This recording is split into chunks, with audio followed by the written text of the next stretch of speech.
Harusnya pengurus negara bikin kebijakan buat mengatasi persoalan ekonomi, bukan bagi-bagi sembako dan membuat momentum penting bersaudara seperti Hari Buruh menjadi pesta menonton presiden seperti rockstar. Bicara hilirisasi, ketika Pak Jokowi, dan bukan hanya bicara, melakukan langsung saat itu Pak Jokowi dihantam. Bersih di sana. Ada satu menteri yang saya pernah ketemu.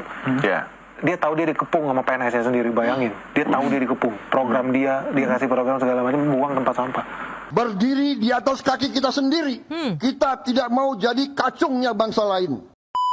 Halo, selamat datang kembali di channel Yuda Media HD. Mampus, Antek George Soros pasti lagi kebakaran jenggot melihat Indonesia makin berani kayak gini. Kalian sadar nggak guys, Pak Jokowi dan Pak Prabowo baru saja diserang abis-abisan sama orang bayaran asing. Justru saat kita sedang gencar melakukan hilirisasi. Sebelumnya adem ayem aja tuh.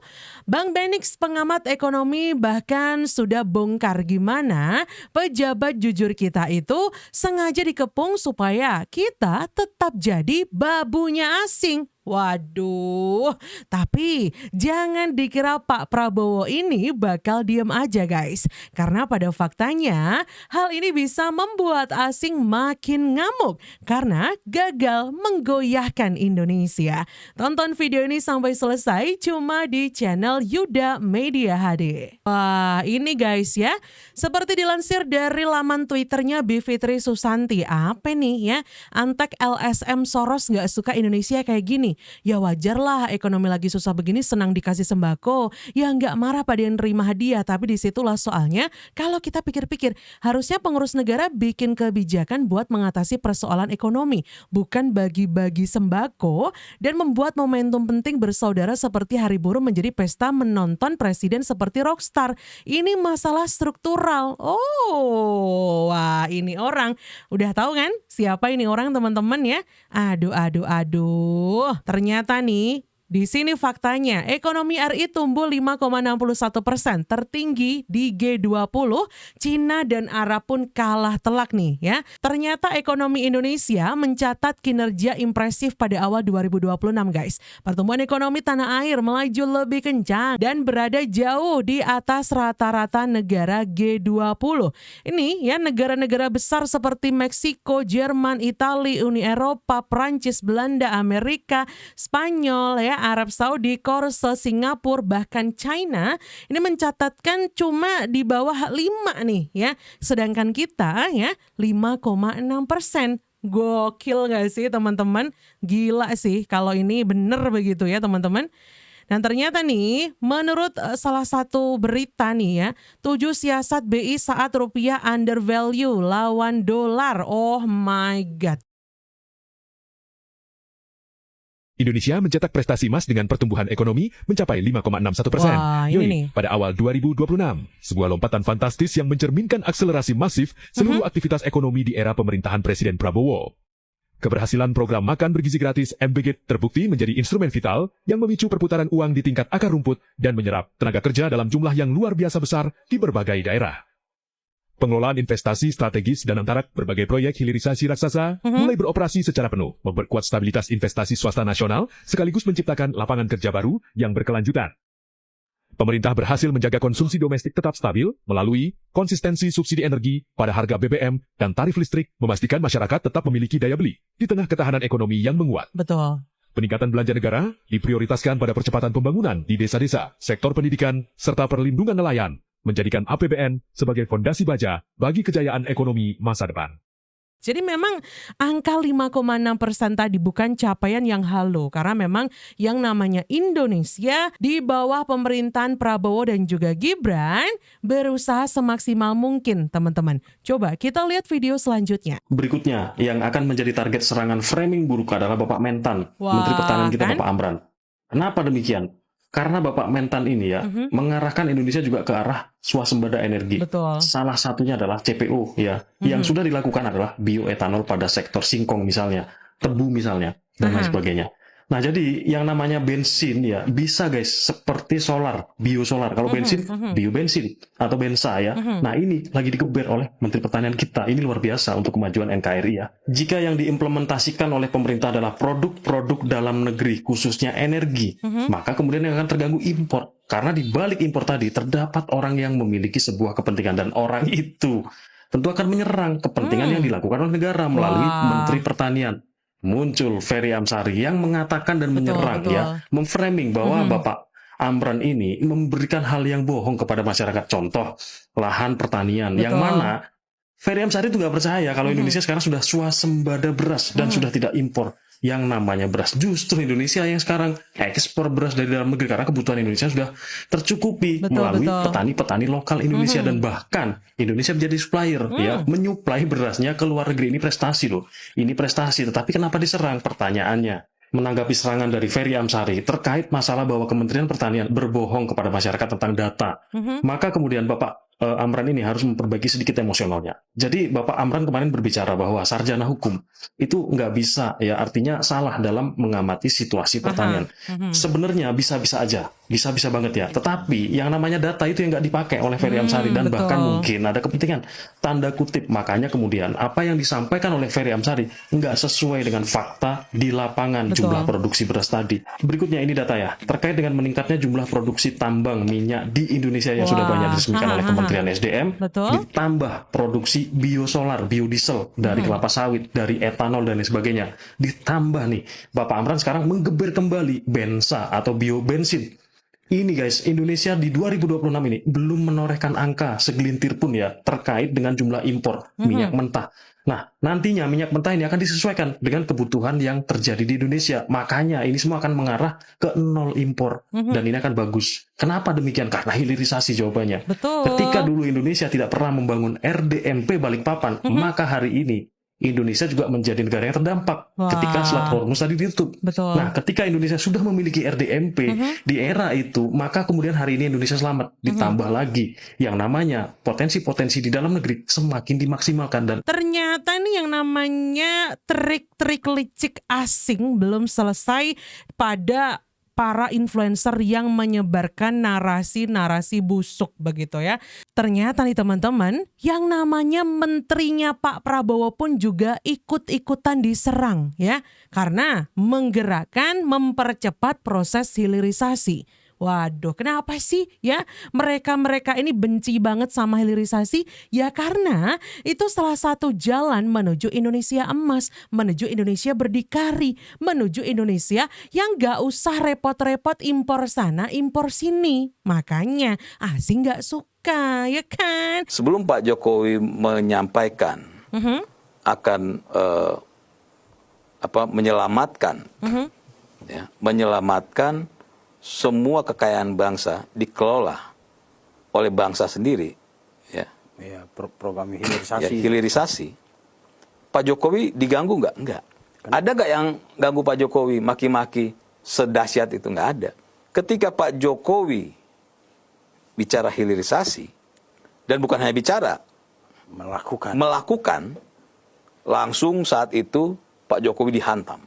Muncullah ya influencer, buzzer, tokoh-tokoh yang hantam Pak Jokowi. Betul. Soal hilirisasi. Hilirisasi. Padahal itu yang kita rindukan selama ini. Betul itu banget. perintah Undang-Undang Dasar 45. Ya. Nah, Pak Prabowo kenapa diganggu agar supaya dia tidak menang? Karena Pak Prabowo menyatakan beliau akan meneruskan hilirisasi. Tuh kan? Pak Prabowo sudah mengutip konstitusi Undang-Undang Dasar 45 pasal 33, bumi, kekayaan, air, dan ya untuk kemaslahatan rakyat Indonesia. Maka Pak Prabowo sebelum jadi presiden sudah diganggu. Dan kenapa akhirnya asing ikut bermain? Ya karena hilirisasi. Mereka mau menekan Pak Prabowo agar supaya Pak Prabowo nyerah. Akhirnya apa? Soros and the gang akhirnya bertemu dengan Pak Prabowo. Oke, batalin hilirisasi ya. Batalin hilirisasi, gue nggak ganggu lu lagi. Tuh kan? Karena Soros mau jualan. Wah, ini dia ternyata teman-teman ya. Di mana yang memulai hilirisasi ini adalah Pak Jokowi. Lalu dilanjutkan ya di tangan Pak Prabowo dan juga Mas Gibran, ya kan? Dulu aja Pak Jokowi itu sudah mulai diganggu-ganggu loh, digugat ya sama bangsa-bangsa Eropa di WTO, teman-teman, ya kan? Mereka benci, mereka ngamuk, bahkan melalui tangan-tangan jahil IMF, Bank Dunia mengatakan ini Indonesia ini harus stop hilirisasi karena ini bisa membuat dampak negatif bagi negara lain. Sampai muncul itu pidatonya Pak Jokowi. Nikel-nikel punya kita ya, barang-barang punya kita, terserah kita mau ngapain. Masih ingat kan pidatonya itu teman-teman? Bersih di sana. Ada satu menteri yang saya pernah ketemu. Dia tahu dia dikepung sama PNS-nya sendiri, bayangin. Dia tahu dia dikepung. Program dia kasih program segala macam, buang tempat sampah. Tapi hebat, dia nggak cari musuh. Ini brilian, ini bisa ditiru nih sama yang lagi dikepung sama kementerian sendiri. Sepertinya banyak yang lagi dikepung. Banyak yang lagi dikepung. Cuman nggak berani cerita aja. Tapi menurutku, karena ya menterinya berhasil ya, dia sukses story lah. Gue mau sharing lah. Oke.